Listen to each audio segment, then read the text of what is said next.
Welcome back to Nightcap Chat, the pop culture podcast about all things comic books, video games, movies, TV shows, and more.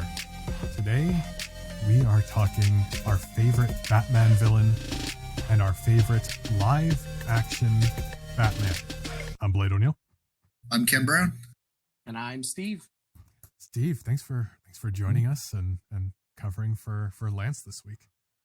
First of all, thank you for letting me come in. But do you guys ever get the feeling that Lance is purposely avoiding me after I started the very viral hashtag Lance is a genius? Because I kind of feel like it's a weird coincidence that he's the one that couldn't show up today.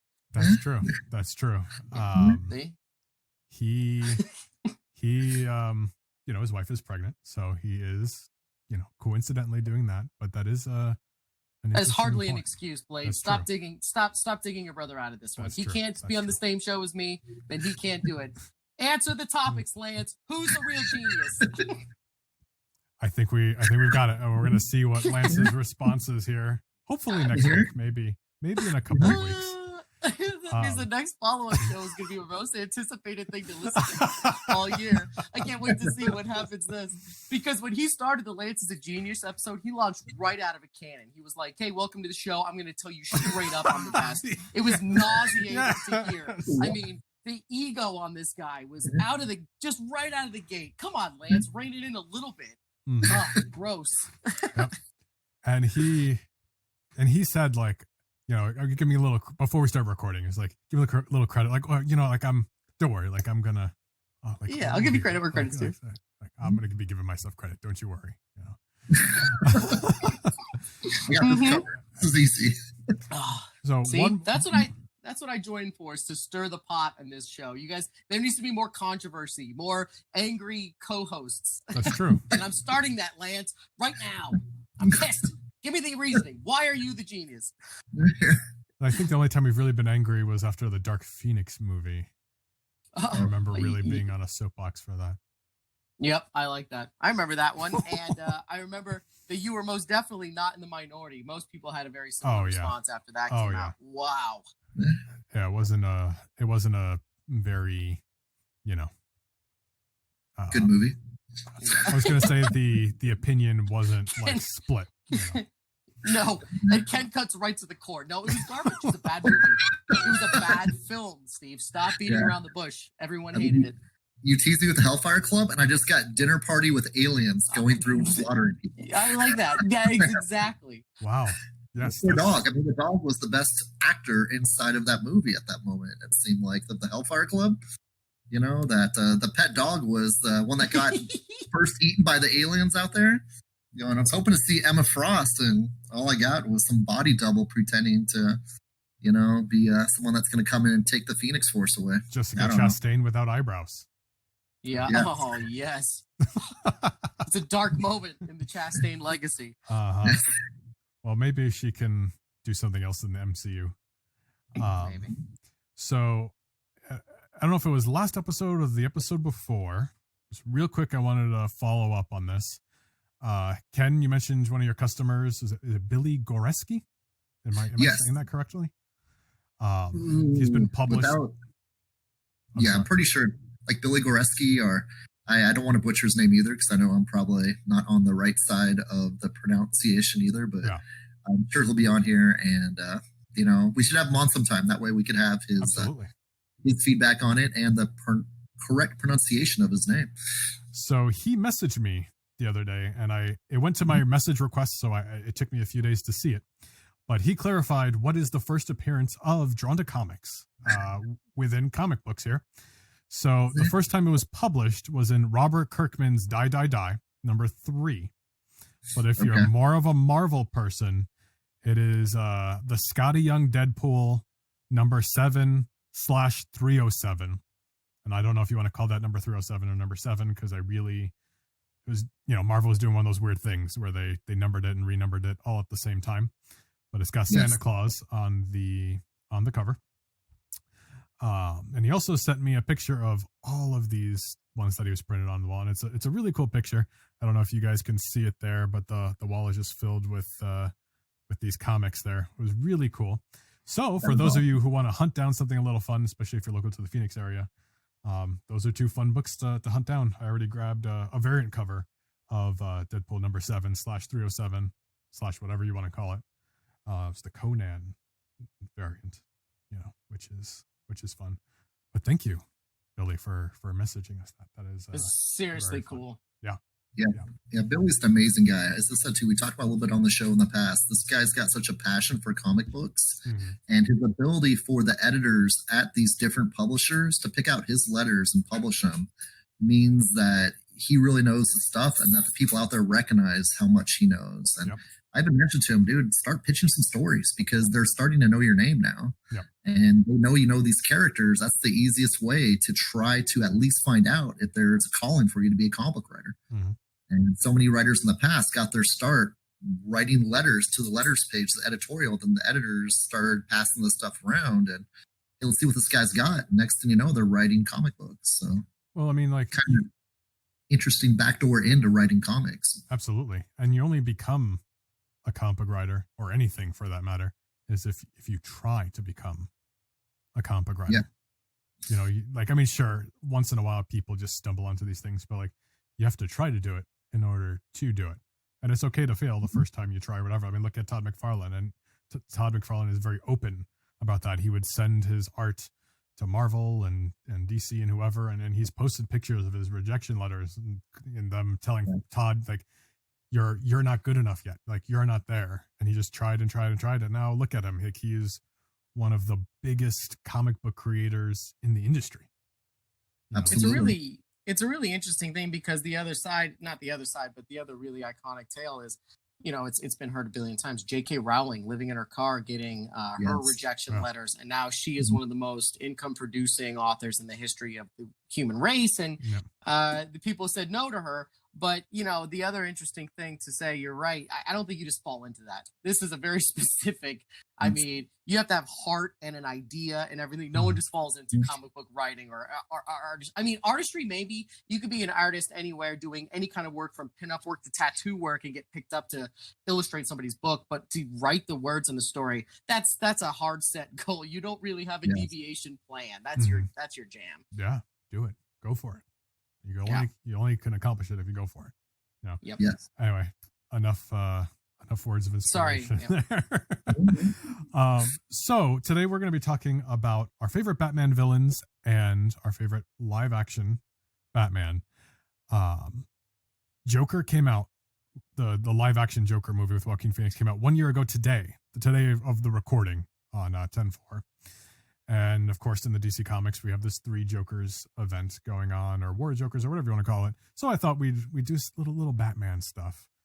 Do you remember a year ago today? Because this was on my wife and daughter's. I was apprehensive, honestly, about the film, because I thought that Todd Phillips wasn't going to do a good job. Because in my experience, Todd Phillips was the guy that made The Hangover 2 and 3, which I wanted my time back. Wow. Just horrible. No kidding. But do you guys remember the day that this came out? So a year ago today, first of all, COVID wasn't even a thing. So this feels like it was an icon just forever ago. But dimension almost. Right? It doesn't even remotely feel like this world. But do you remember the news about where you could go see it safely, the regulations, and the hype that the world was going through? We saw it in Surprise and in IMAX in one of the first showings. I did too. See? And there was a surprise PD with AK-47s in front of the theater. I mean, they literally had assault rifles out front. And it's a show of officer presence. But honestly, I was just like, what is happening? Like, this is a movie. I mean, this was a big deal. My mom actually asked us, like, are you guys actually going to see it? I'm like, Mom, yes, we're seeing Joker in Surprise. It's not an area where this is going to happen. Who the hell knows where it could? But she was like, oh, you better be careful. I'm like, this a year ago today. All of this hype was on front page of news. Like, should this movie be released? I'm like, wow, what an impact. Of course it should be released. And it turns out the movie was fantastic. But this is an awesome topic for a 1 year anniversary, because what an interesting take on the thing. And 3 Jokers in 1 year is going to blow my mind. I don't know how I'm going to handle it. Yeah, no, that's for sure. That's funny. Like, I went to the same theater as you, and we actually didn't plan on going that day, but my wife and I were playing World of Warcraft, and it was like 9:00 at night. And if you know us, like, we're not one to just like up and go do something at like 9:00 at night. But our friend texted us like, "You want to go see Joker?" I'm like, sure. There was something was gonna happen. It wasn't gonna be 9:00 at night. in Surprise. Like Surprise is a little family town, But we went and we saw it, and I was on edge because this guy kept getting up and leaving. So I kept looking so over, was I. and I was like, "What is this guy doing?" I was like, "Oh, I just got to grab Erica and put her down if he starts shooting us or something." Yeah, this guy was making me nervous. I'm pretty sure we had the same so we had one kid that decided. I mean, this kid was 17, innocent idiot. But for the love of God, he wore a trench coat to the theater, and all of a sudden, everybody was like, this is not right. What is happening? This kid got up once. I'm telling you, every single person all of a sudden is just, okay, it's about to go down. And I'm like, oh my God, why? Why are we thinking like this? Yeah, it's just a movie. That's terrible.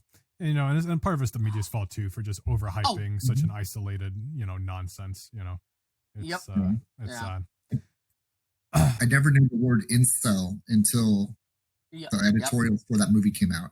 I'm going, what is incel? Is that like a new Duracell or an Energizer battery or something like that? Is that like something I could just charge with my fingers or something? What's this new incel thing? And I started looking it up and going, oh my gosh, involuntarily celibate. And you start reading about everything about it. Yeah. And I'm going, these are the people that they're looking out for.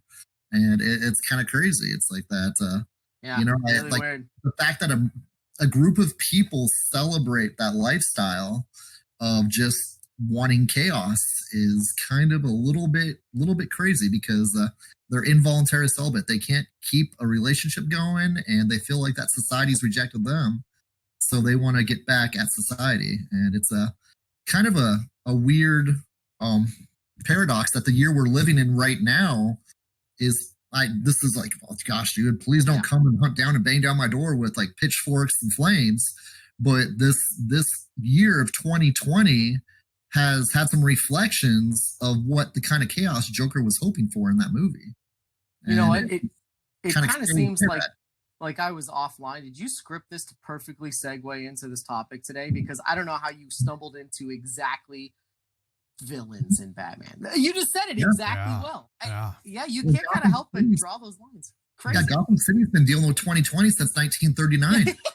Yeah, exactly. Well, that means Batman's doing a bad job then, right?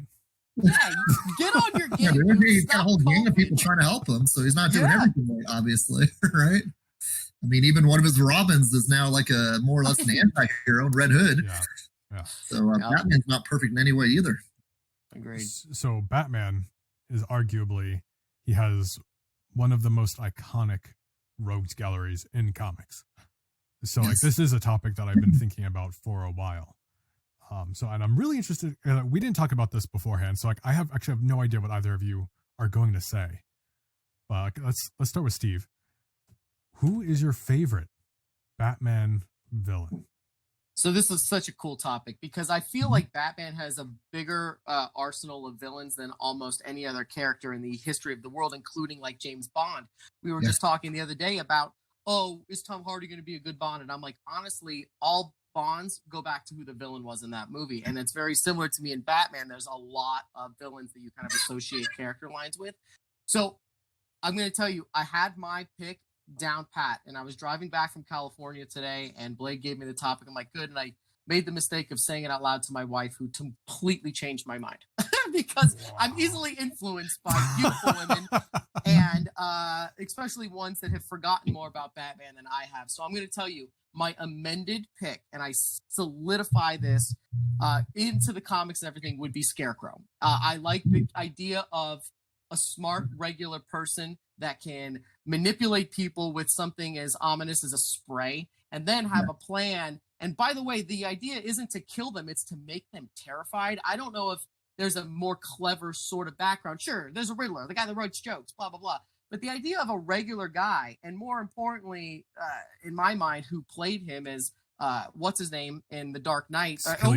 In Cillian Murphy in Batman Begins, is one of the most sneak attack things, because he's the approachable guy. He opens up his briefcase and shows the mask, and even then they don't think that there's anything wrong, and then the whole thing changes. And the idea of doing that is oddly fascinating to me. My second choice was Catwoman, but this was the one that I think is a real good villain, big time. Wow. Sorry for the monologue. No, this is exactly what we wanted. You guys have complaints? Do you want to object? I am surprised, but I mean, I can't. First of all, I'm not going to argue with it because that's your thing. Right. Yeah. I mean, he has such a deep road gallery. It's, to me, it is hard to pick one. But yeah, I mean, when he gasses you, like, you're scared, and you have to be, right? Yeah. That's crazy. Yeah, so he's going to make you fear induced, and that triggers your flight or fight, right? Automatically. So like, that's a huge advantage. Yep. Do you ever feel he underutilizes his abilities as a fearmonger? Well, this is kind of why she sold me on it, is because he's not a master crazy top level villain that's taking over everything. He's sneaky. And it's kind of to your point, that's what gets under my skin, is the fact that he's a minimalist, and it's more of a one-on-one. You have to be up close to this person. So to your point, I thought in Batman Begins, they had a great idea between weaponizing it in the water system and then, making it aerosol. It's a brilliant idea to take over a whole place and do it. But typically in the game and in the comics, from what I know, he was more of an individual person, almost mafia style. And he was an intimidator. And something about that creeps me out and makes it a good villain. Ken, what are you? This is such a hard question for me, because there's so many villains that are like top tier. I mean, it's so easy to say the Joker, but that's like been said like on every other podcast in all of America. Like, the title of this had to be favorite villain that's not the Joker, because obviously, right? Because I think he's one of the most iconic villains. Next to Vader, I think he might be the greatest antagonist in the history of fiction. So you can't come in and every one of us said the Joker. That's obviously I wouldn't have said Joker. I wouldn't have said Joker. Well, even if you weren't trying to protect that thing. Yeah. Interesting. I have a like more or less a new era and a pre-52 era. Okay. Different choices I was debating between, because I was really a big fan of Hush. I thought Hush was one of the most genius Batman villains of modern time, of creating something that was brand new to Batman fans and would be his natural rivalry for years to come. Yeah. Unfortunately, Jeff Loeb had this genius idea, and nobody else, except for exception of Paul Dini, understood the natural element of how well Thomas Elliot knows Bruce Wayne and how to psychologically manipulate Bruce Wayne more than Batman. And Batman is Bruce Wayne's more or less who he is.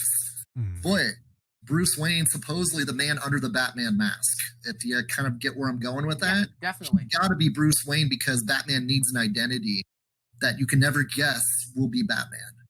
But Thomas Elliot, with the help of the Riddler, solving that riddle, is Bruce Wayne Batman? Yes, he is. He could manipulate Bruce Wayne in a way that no other villain ever did in Batman's storytelling history. That's a really good point, man. I never thought about it from the Target angle, Yes. And everyone's targeted Batman because Batman's their villain. Batman, because, exactly. And Thomas Elliot said, I need to take down Bruce Wayne because he ruined my life. Yeah. And Bruce Wayne was the one that grew up with the wealthy parents, got everything after his parents died, was successful philanthropist, billionaire, that everything went perfect after his parents died.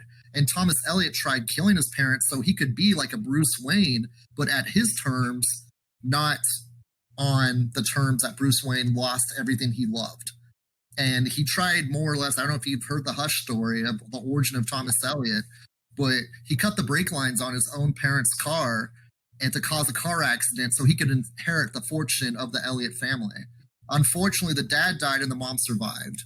And the mom was a pick at Thomas Elliot his whole rest of his childhood, where he just was never able to accomplish what he felt he wanted to do with his life. And he took that all out on Bruce Wayne. And he planned and plotted, became a medical doctor, and, made sure that Batman, ironically, was how the story started. You thought someone was targeting Batman, and the whole story flipped on its end. Like this positive story of Batman's, falling and going to the hospital, and his childhood friend saved him by, performing brain surgery to take Batman out of his coma, or Bruce Wayne out of his coma. And all he did was plant a transmitter in his brain to watch everything that Bruce Wayne was doing to learn all of his secrets. So can I ask you a question then real quick, because this is an awesome pick, and it's been in the news recently because it is now heavily rumored that Hush may be in the new Batman film, The Batman. Dude, And that they're would be saying, now, unbelievable. it's okay. So you think it would be unbelievable because the character's so great, but then you run into a really dangerous territory where this next Batman may, in theory, have 5 villains. Yeah. That I think that breaks like the big code. You can't do that. So the Joel rumor Schumacher. that yeah, exactly. So You the have- rumor that you read last time was that maybe the Riddler is not a bad guy yet in this film, and that he is trying to be sort of a character, and Hush is the real real antagonist in this film. Would you be behind that? As long as they execute it the same way the story was told in the comic series, because Batman, you can't do it as a first movie is my only concern on it. It's like a franchise that's already been developed, because the whole thing that Hush did was he kept Batman guessing the whole time of who was messing with him. And even to the point halfway through the story, I mean, the story's been out since 2004. There's no spoilers anymore, so I apologize if for like 16 years you haven't read the story. Go read it anyway because I'm going to spoil it for you. They had Thomas Elliot die halfway through the story to make you off the thing because it was so obvious that this guy was Hush. But then Jeff Loeb had Joker shoot Thomas Elliot at the opera, chasing down a trinket that Harley Quinn stole off of Thomas Elliot at the opera, bolted. Thomas Elliot chased after Bruce's best friend, trying to slow down, dude. You don't know what to get into. You're not trained for this kind of stuff. And the whole time, Elliot's setting up Batman the whole time, goes out in the alley, and then Joker's lying over his dead friend. And I'm going, holy crap, dude, they're doing that red herring, dude. I thought it was Thomas Elliot the way it's set. That's what it sounds like. And then the other 6 issues, you're trying to guess who this guy Hush is. And then at the very end, you find out it was just Clayface posing as Thomas Elliot that Joker shot in the alley. And I'm going, wow, dude, execution on this was so crazy. And then the other twist to it is, you're right, the Riddler was the one that helped Thomas Elliot put together the whole idea. And it was just unbelievable storytelling. Blade, I'm not trying to totally sidetrack it, but one of the most interesting things about the Batman is the amount of unnamed characters that are showing up on the IMDb list. Yes. So you have to know that they do that for a reason. He's not listed on here as anybody, but there are also 3 in the top little section that are not named. So it could go any way. And knowing Matt Reeves working in his history before, he's going to be fantastic at this. So I wouldn't put it out. But I'm glad to hear that you think it would be good, because for a character that I had to look up before, this could be interesting. Yes, and I think that's something, too, that you can have fun with, too, if you handle him properly, is a lot of Batman fans are still not that familiar with Hush, because he is hard to utilize as a long-term storyteller. Mm-hmm. And as I said, too, is like, I mean, they even had the whole thing, too, where he did plastic surgery on himself to look like Bruce Wayne for a while. That's the plot line that I read. And that was, like, really cool concept of things, too, because when Darkseid Omega beamed Batman into the beginning of time, there was no more Bruce Wayne or Batman. But Hush was trying, or Thomas Elliot was trying so bad to take over Wayne's life. He did plastic surgery on himself to look like Bruce, kill Catwoman as part of the thing to lure Bruce in so he could kill Bruce too and take over and say he is now the Batman. Luckily, he was stopped by, Nightwing and Tim Drake and, helping him get over the Thomas Elliot thing. And then when Wayne was shot to the future, they said, we have Thomas Elliot, who looks like Bruce Wayne, locked up inside of Wayne Tower. Let's go have a conversation with him. They tried convincing Thomas Elliot that if you want your freedom, you have to play our ball. And so they more or less were managing Bruce Wayne, or Thomas Elliot Bruce Wayne, like a politician, say, you have to say what we need to say, because if you mess up, you're going back up in that prison, and we can do it to you. And so Wayne Enterprises called a press conference, and he donated all the money to helping fight crime around the world, and Batman Incorporated was born. Dick Grayson and Tim Drake are looking at each other, what are we going to do now? Because he just more or less donated all of Wayne's fortune to helping fighting crime. And do you know what I mean? Like, that's something he went off script. And he knew that there was a way to, okay, if I can't have this money, I'm at least going to spend all this money. And when Bruce Wayne finally came back in the picture, like, Dick and Tim kind of like confronted Bruce, like, what are we going to do about this? This is what he did. We tried to keep him under control, but we can't control this guy because he just thinks so far out of the box. And Bruce loved the idea of Batman Incorporated. He says, you know what? I'm surprised I didn't think of that myself. And he kind of embraced, we're going to obviously change how it's spent, Wow. It's a genius idea to try to build like more or less Batman foundations around the world where you kind of educate crusaders to protect their communities. And so it's kind of funny like that. They had some great ideas of what to do with Thomas Elliot as a character, and it kind of ended with Paul Dini finishing that story. And other people, they used him a little bit in Batman and Robin Eternal, I think, but not a whole lot since New 52 started. And I think that Scott Snyder tweaked the idea, which was my other option I wanted to go into on this, was kind of tweak the idea into the Court of Owls. Mm-hmm. And the Court of Owls, to me, is very much based off the concept of Hush, but on a much bigger scale. Blade, like I believe I got into a borderline argument with Blade's wife on Facebook about Court of Owls. Isn't that like her jam? Oh, yeah. Absolutely, dude. I love the Court of Owls. Because she loves she loves the Snyder Capullo stuff, which is right. Had the first appearance of the Court of Owls, like they invented the Court of Owls, and DC's been pushing it in a lot of their other media between the TV shows and the video games. She loves the Court of Owls. We have like 7 Court of Owls masks in our comic book room at least. She loves it. I'm not sure exactly what you're referring to, but I imagine it's something to do with the new Batman movie. I feel if you really wanted to merge the two ideas, you just have Thomas Elliot being the Court of Owls. And he is one of the court members that's worked his way into the court in this modern era of like, let's merge the ideas. And Thomas Elliott's that connection in the Court of Owls, like that. Oh, I've known this Bruce Wayne who's a thorn in your side on politics all these years, because so many like Wayne Foundation donations have controlled politics in Gotham City for years. You can more or less have like Thomas Elliott be, hey, let me see if I could reach at this guy because I was his childhood friend, and maybe do something in that aspect of combining both ideas. But I don't know if they'll do that or not.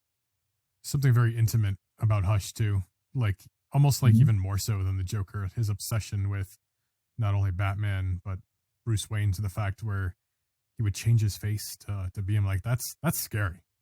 Yes. Somebody that obsessed with you. Yeah. Yes. No, that's psychotic. Those are both great picks. I love the Court of Owls too. But for me, like I had to go with my all-time favorite. I mean, he was my favorite Batman villain since, the 90s animated series. I love his portrayal there, and that's what kind of started me on liking this character.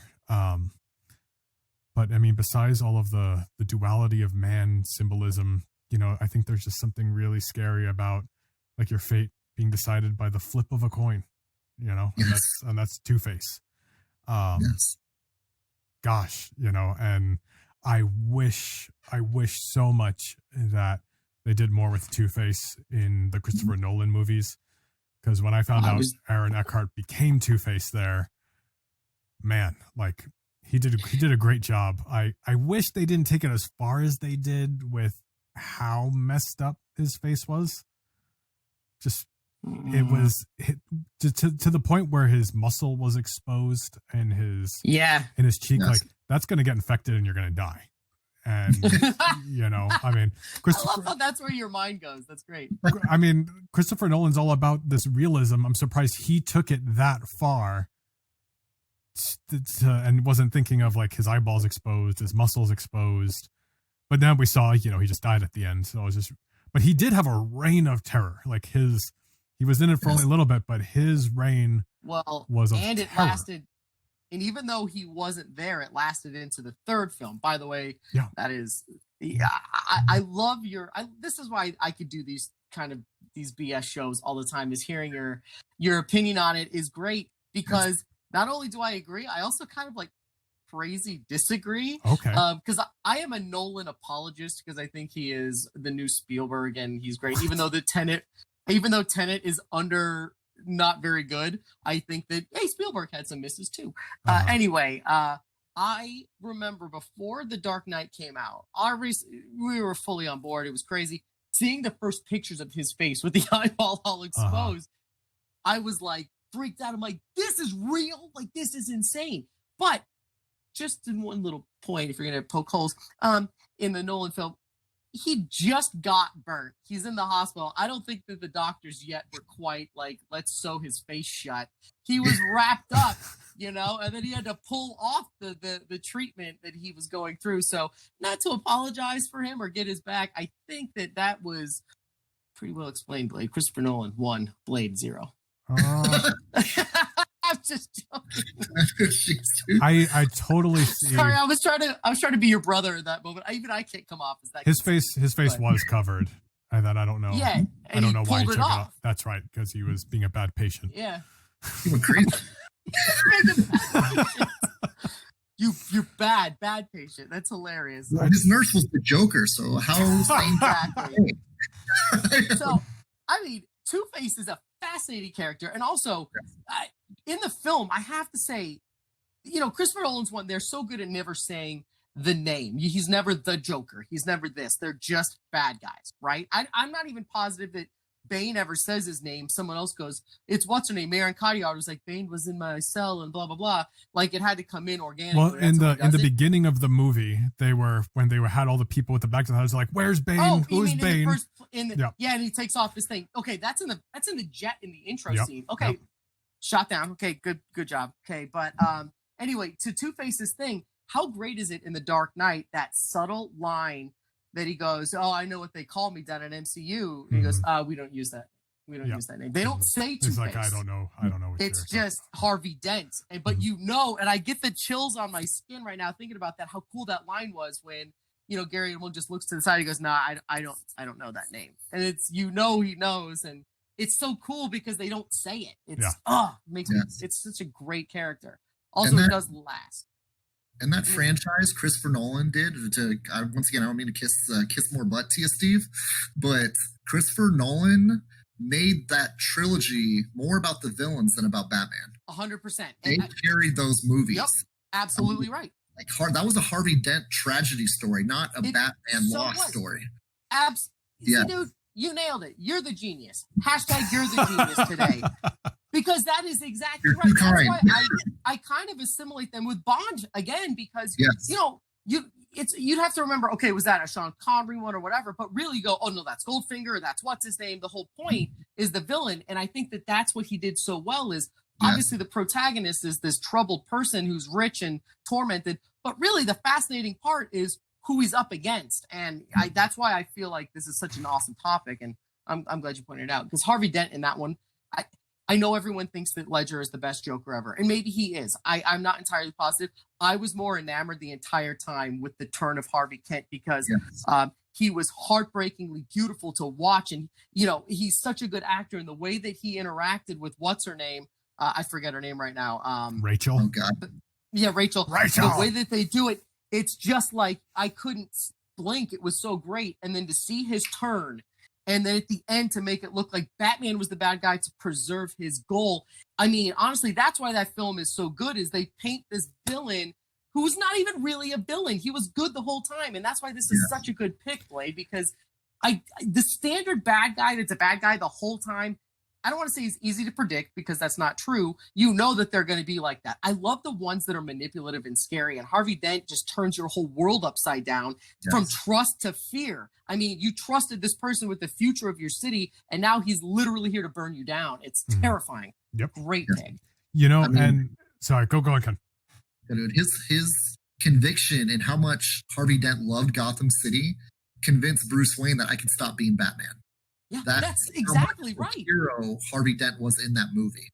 Like when you're convincing your lead character in a story tell to both the audience and to the character on screen that's acting it, do you know what I mean? Well, the story itself can be believable enough to both the fans and to the story itself, where Bruce Wayne believed so much in Harvey Dent, he thought the city was safer with him than with him. Than it was with him. Absolutely. And again, that's why this is such a good pick, is because going from someone that breaks your heart from not only being good, but being potentially the good of the future, and then they're against you. It's just nerve-wracking, and this is a great one. Should have been called the Harvey Dent or Two-Face story just as much as Joaquin Phoenix's Joker story. I mean, Batman was not the he was what do they call it? Oh gosh, I just forgot the name I'm thinking of. He was a supporting cast member, not the lead cast member. And also this is the one that people only talk about. What's his name? for winning Heath the Ledger. Oscar and everything like that. Heath Ledger, that's the only one. And you know what, Aaron Eckhart, I think was a borderline just as good. Maybe not. No, that's a bold statement because that Joker is absolutely all just unique and fantastic. But damn, in any other one, he would be the driving factor. Oscar-nominated potential performance. He's fantastic in that role. But also, I just like the idea that you put your trust in someone and they screw you. Is it right, Blade? What are you gonna say? Did I interrupt you? No. Oh no. I just I know what's coming, so I'm just kind of mentally preparing. But one more thing I wanted to say about the Christopher Nolan movie I see. was if you know Two-Face's origin, in one of his first scenes, he's in the courtroom prosecuting someone, and I was like, oh my gosh, he's going to become Two-Face already. And like then he gets a gun pulled on him, and I was like, all right, here we go, something's going to happen. But then he has like this like badass moment, and then he disarmed. Okay. I was like, oh, he doesn't become Two-Face in the so for you this moment. The whole time was just waiting for like.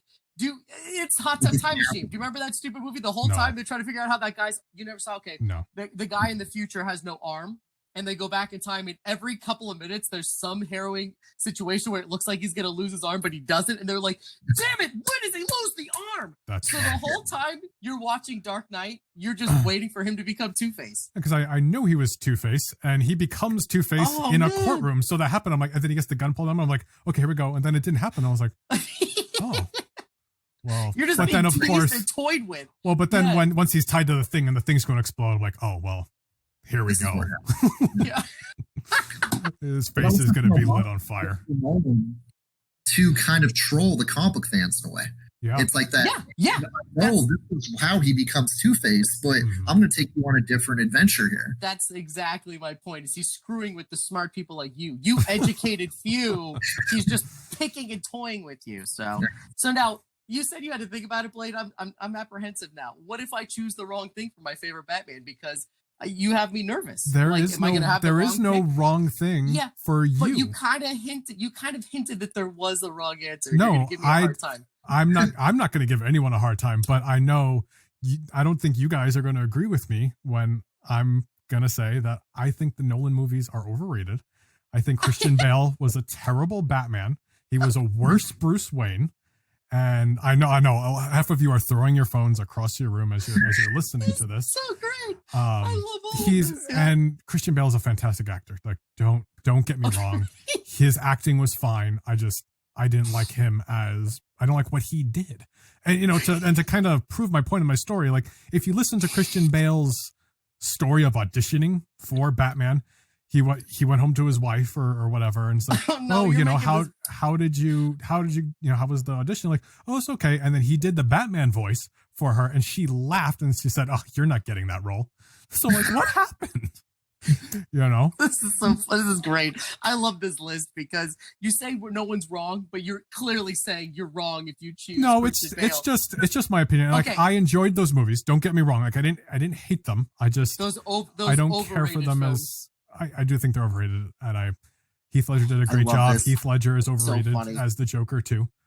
I know a lot of people don't agree with me right now. Really bad, Blade, but so this is great. To this day, my favorite live action Batman, and now Kevin Conroy does not count unless you're referring to him within the Crisis on Infinite Earths. So that's the only way Kevin Conroy counts in this conversation. In his robot suit, walking exactly, which I didn't see, but I did hear bad things about that. My favorite live action Batman to this day is Michael Keaton. That man, dude. I'm trying to. Well, it's like that. Michael Keaton brought back Batman from what Adam West turned him into a comedy show.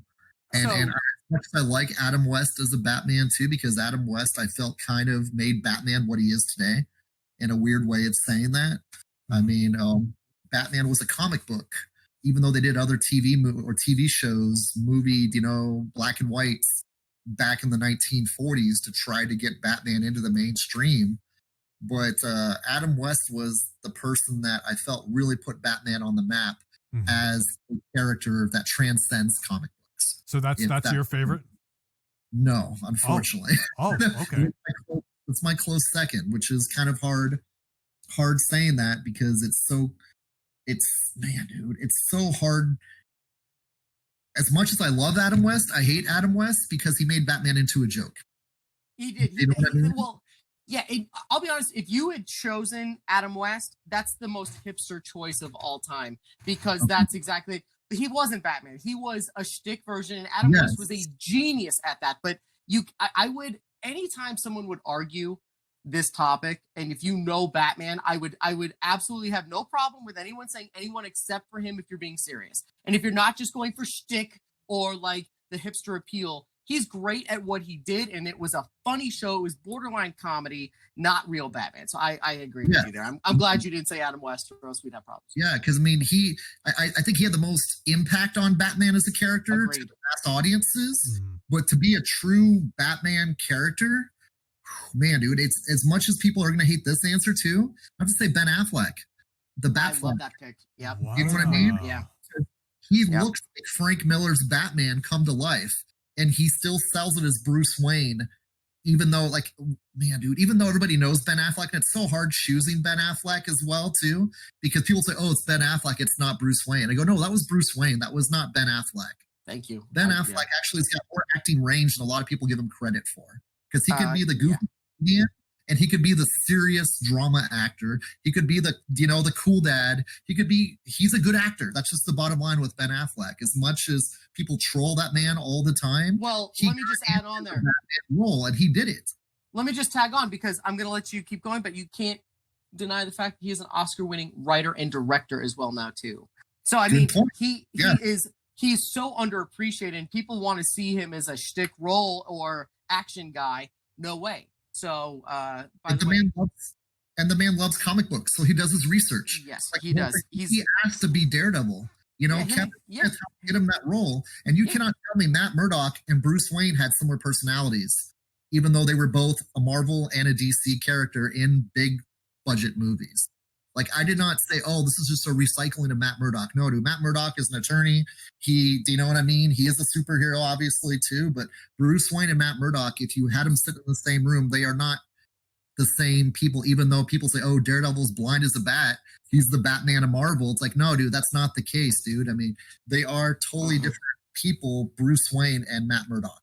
Yep. And I totally do believe that he did both very well, being both Matt Murdock and Bruce Wayne, besides being the alter egos of the Daredevil and the Batman. So, Blade, do you mind if I'm really not exciting right now? Because my number 1 and 2 picks for this have both been mentioned.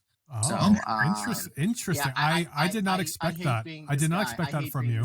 But so I will say, Ben Affleck, regardless of what I've said so far, and I don't particularly care for him as Batman, he is the best looking Batman ever.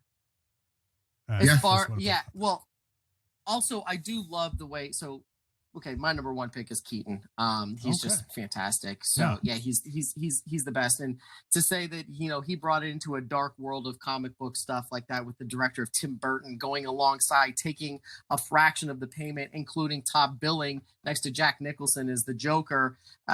Keaton took it on in a really crazy way, but also, as great as he is in Batman 1, I'll have to say that I think that what he did in Batman Returns with Danny DeVito and what's her name it shows that not only is he a great Bruce Wayne, he's a fantastic Batman, but to sidle up, this was my conversation internally all day, was I do think that the best Bruce Wayne is Ben Affleck, and I love his age. I love the way that he carries the character, and you don't for one second. And by the way, I have this argument again to bring it back to James Bond, who the best Bond is, and I am in the minority. I think that Sean Connery is the worst Bond because in my mind, I'll tell you why. I'll tell you for one reason why. Bond is supposed to sleep with gorgeous women without even trying to, and I don't think that Sean Connery is that guy. All the other ones, Pierce Brosnan, hell, if he asked me politely, I might jump into bed with Pierce Brosnan. But I'm just telling you, what I'm saying, I don't buy it. So to this point here, Ben Affleck as the older sort of, I don't want to say injured, he's scarred, but I mean, he's also built like a freaking UFC god. He's huge. And I don't think he was given the right script and everything with what he had to work with. And there's a workout scene in Justice League where he's just lifting weights for 5 minutes.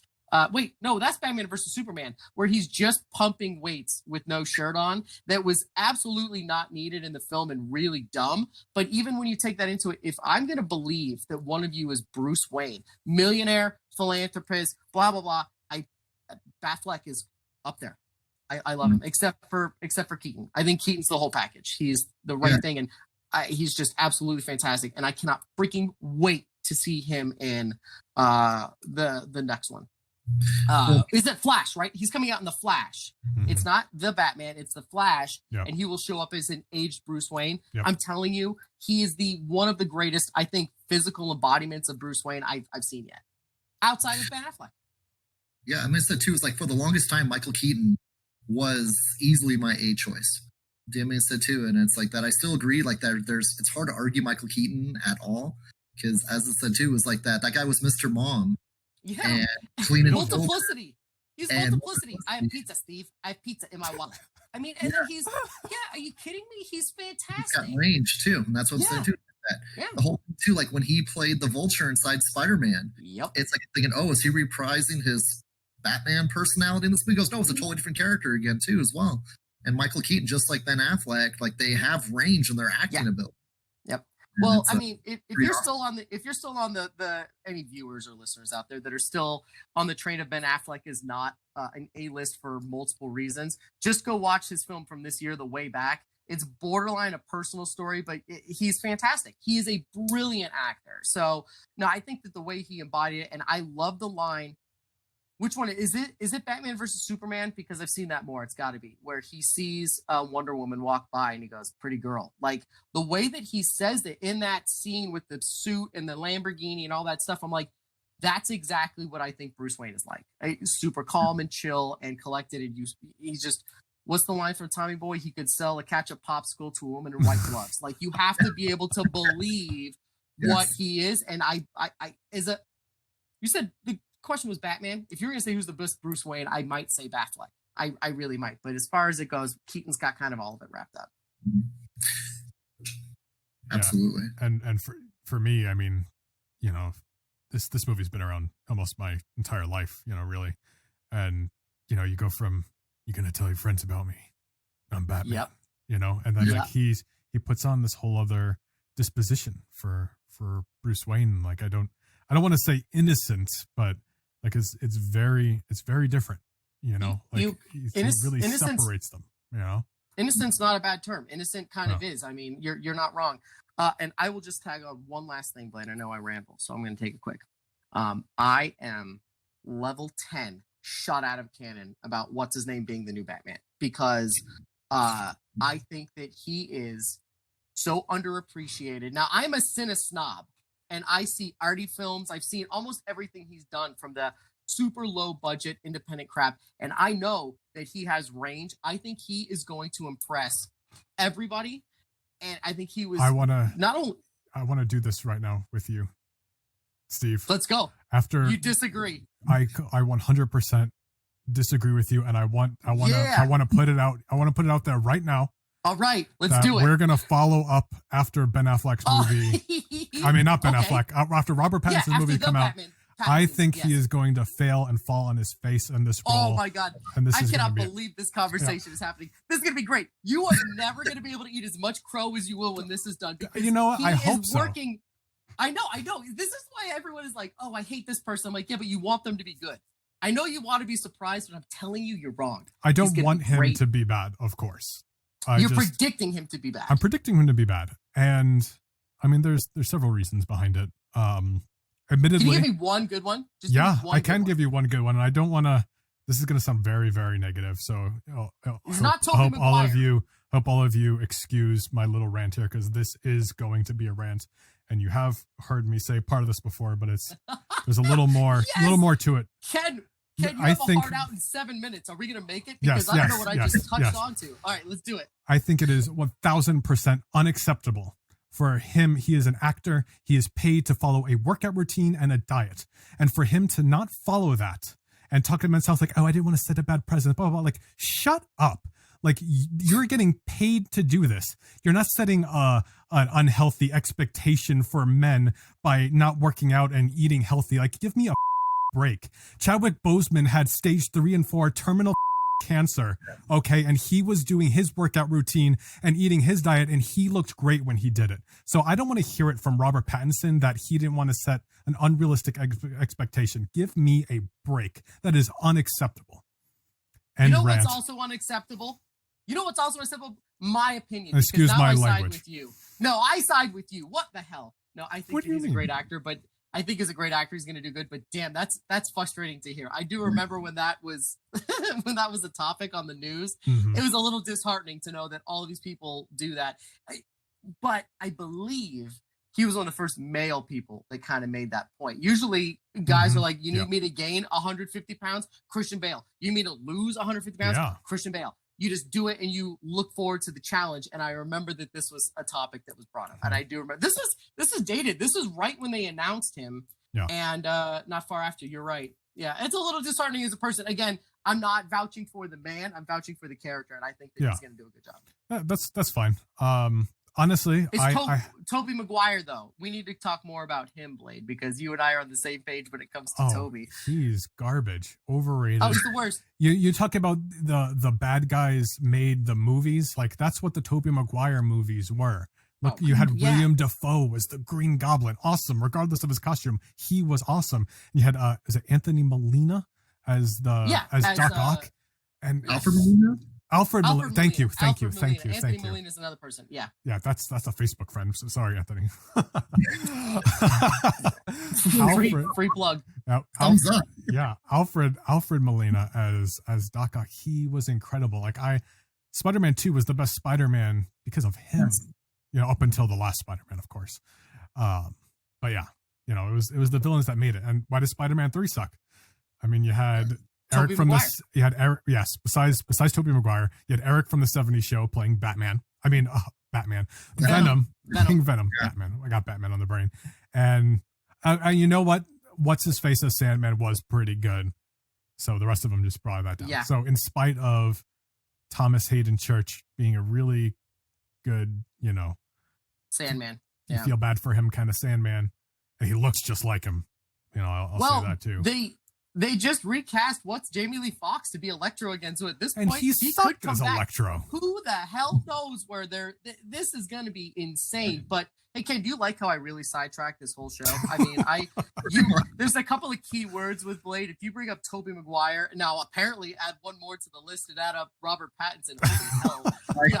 I could do an entire sideshow on let's get Blade to focus on something not the topic. But we got to call the segment the Pattinson segment, or oh my yes, yeah, dude, it's like that. Can we do a special episode where we put the faces together with a lightning bolt in front to say Pattinson versus what's his name, the other guy that I hate? Yeah, you just said it. And do a whole thing. Tobey Maguire. Yeah, Pattinson Maguire, the hate episode. Oh my god! Like a boxing poster for it. Blade, you'd have to do a disclaimer. It would be a 4-hour show where it's literally 2 hours of me just yelling and screaming into the mic about why they're both awful. Well, in Tobey Maguire, he's like Spider-Man. You're supposed to believe that Peter Parker. You can believe he's a nerd, but you should also be able to believe that, like, okay, yeah, he can be Spider-Man, but like Tobey Maguire is such a nerd that you wouldn't buy for a second that he's Spider-Man. No, also Tobey Maguire is a misogynistic prick who, if I met on the street, I would pay a paycheck for 5 minutes. Just 5 minutes, just behind my house. Just 5 minutes, Toby. You can use all of your Spider-Man training. I just want 5 minutes. That's it. Just in the ring. I just hate Tobey Maguire so much. He's number one on my least favorite male list. He just is garbage. Sorry, this is the passionate response. You may want to edit this whole rant out because I do not like Tobey Maguire. I love it. I love this. This is real. Such a this prick. is gritty. That's not even about Spider-Man. Tell me, like, when they made The Great Gatsby, one of my favorite things of all time, and he was in it, I'm like flipping tables over. No, I hate him. Worst. Anyway, I'm not a Toby supporter. That's how I feel about Leonardo DiCaprio. So one of my favorite actors. I think that's about all the time we have for today, unless there's any other closing thoughts on Batman or Tobey Maguire. I've closed out my thoughts. We have 3 minutes left. For 1 minute, which one was the worst Batman? So I got this in the back of my head too. In my opinion, that's pretty easy. It was Clooney. I mean, even when what's his name with Val Kilmer, at least he had a little bit of like jokiness in his tone that felt like Val Kilmer was making a joke. Clooney tried to be too serious, and I hated Clooney. He's the worst Batman ever.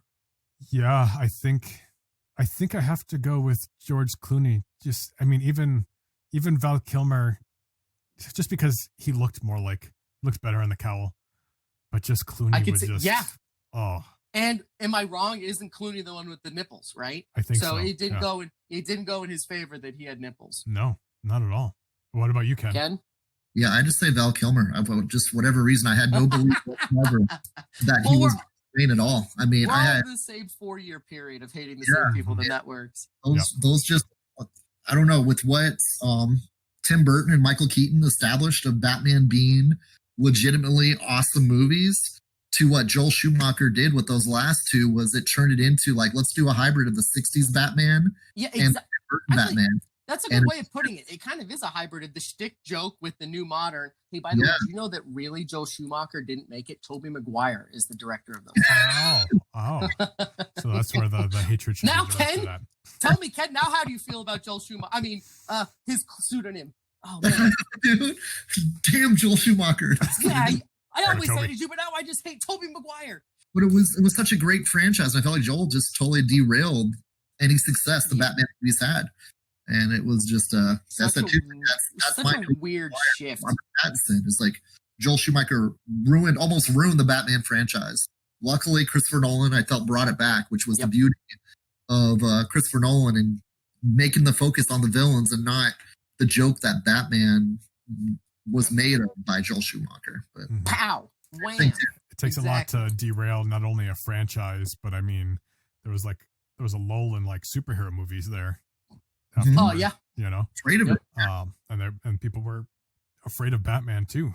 But luckily, you know, Christopher Nolan kind of saved it there for Batman. But now we're going to wrap this up. Thank you all so much for taking the time to listen. You know, if you did enjoy the episode, you know, please share it on social media and feel free to comment, you know, who's your favorite Batman, and don't rip it at me too hard for saying Christian Bale and the Nolan movies are overrated. I do like them. Just to be clear, I just think they're overrated. That's all. Hashtag cancel Toby. Yeah. Oh, I thought you were going to say Nightcap chat's canceled. Oh, no. Nightcap chat is going to last long after people remember who the hell Tobey Maguire was, sadly. Oh. Ken? I hate him.